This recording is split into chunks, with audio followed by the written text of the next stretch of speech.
And we want to go to Florida and the Carolina coast tonight, all the way to the Queen City. The impact from Tropical Storm ISAIAS is widespread. We're going to take you to Point Verde Beach tonight, where the storm has been moving out. And in Pawleys Island in South Carolina, the storm is getting ready to head in, just hours away from landfall. And it's already brought some bands of heavy rain to Charlotte. Thanks for joining us tonight. I'm Scott Wickersham. I'm Erica Bryant. The hurricane season of 2020 off to an active start, and we have live team coverage for you tonight at 6. Our Dave Faraday live along the coast tonight. Meteorologist John Ahrens also breaking down what our neighborhoods closer inland could see. But we start with our chief meteorologist, Steve Udelson, tracking every move ISAIAS makes. Yeah, and ISAIAS is now about 90 miles south of Myrtle Beach, Erica, and it continues to work its way on to the north and east. It's going to continue to make that progress and push toward landfall later on tonight. There's a look at live early warning Doppler 9. You can clearly see the center of the storm and the eye, if you will, and there's the heavy rain bands now pushing through the low country of South Carolina, from Charleston up to Myrtle all the way to Wilmington. Now we've got a bit of a tropical squeeze play going on. While we're not under the direct influence of the storm, the tropical plume of moisture pushed far through Charlotte back to the north and west. That's what brought that heavy batch of rain right around lunchtime. We're going to continue to watch those cells as they push on to the north and west. Actual landfall right around the North-South Carolina border, forecast to happen around midnight tonight. There is still time. If you've been to the beach this year, the water's unusually warm, and I believe this has a chance of making it to hurricane status before making landfall and then rapidly accelerating off to the north and east. It'll be a quick hit, but a serious hit. And again, we're talking about bands of moisture pinwheeling west, about as far west as Highway 52 before the storm begins to pull away. But the storm is just now beginning along our coast. Our Dave Faraday hit the road, tracking ISAIAS as it continues to move north. Dave, on Pawleys Island, where it's getting a little bit worse. Yes, Steve, we're starting to see more intense rain bands push to the north here into the Pawleys Island area. I can tell you, we're also seeing the storm pick up. Yesterday at this time, it was moving up the Florida coastline at about 8 miles per hour.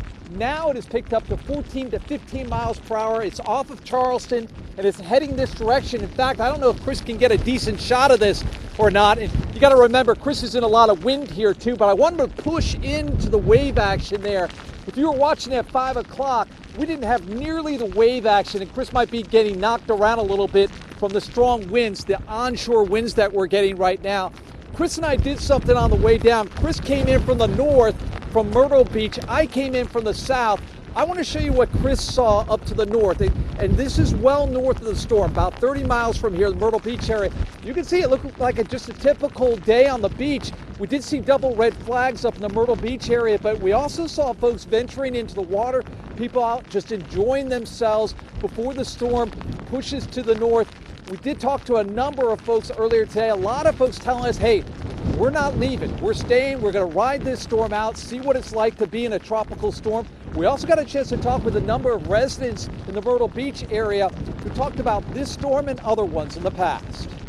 I guess it's just because what we've been through already with Matthew and Florence and everything, that I don't know if we're kind of used to it, so we're expecting worse, and it doesn't seem like it's going to be as bad as those. We've actually seen some folks out doing some fishing off in this area.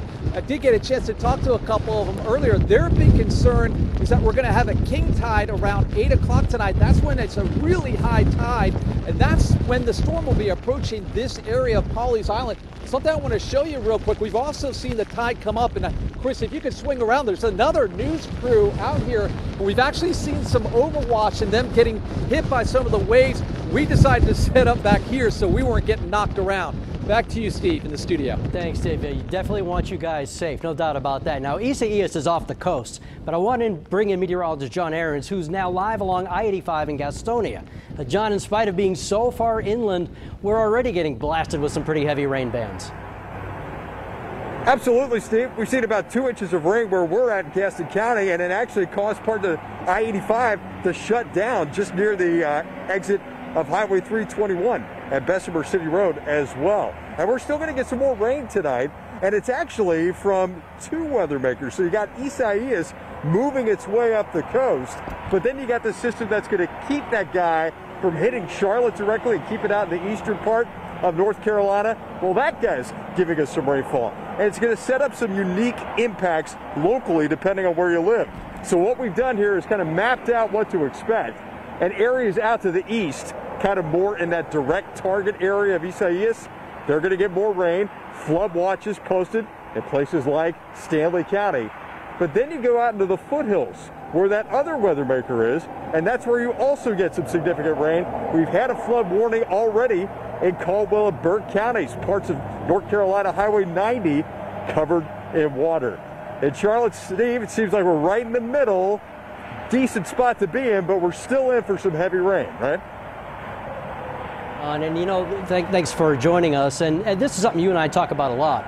Just because ISAIAS is not a major hurricane, I don't want folks to let their guard down. We went back through the record books, did some research, looking back at some of the costliest storms over the last 20 years. I want to highlight these so-called weaker storms. Hurricane Isaac in 2012, a Category 1 storm, yet it caused over $2 billion in damage. Irene, also a Category 1 storm in 2011, almost $16 billion. And check this out, Tropical Storm Allison, I remember that one in Texas, that did a tremendous amount of damage, $9 billion. So Scott, we always recommend folks pay attention to how long a storm will be overhead, because that's what causes the real damage, water. I'll be back in a few minutes to look at the rain in our area so far.